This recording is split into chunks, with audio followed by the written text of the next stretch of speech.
Takto sa plní sen. Mám vlastnú kávu!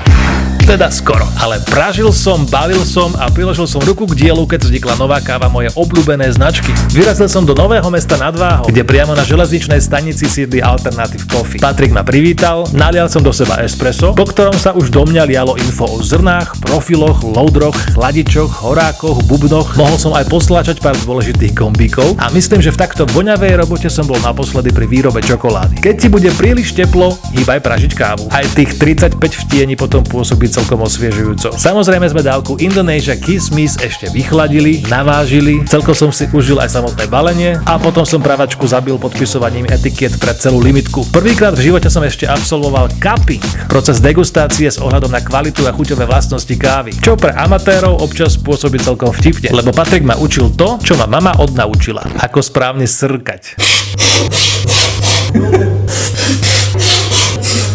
Do sortimentu Alternative Coffee teraz pribudla Indonesia Kiss Miss. Nenechaj si ju ujsť. S kódom MRPICO dostaneš v e-shope 10% zľavu aj na všetky ďalšie kávy. Viac na avecoffee.sk. To je krásne!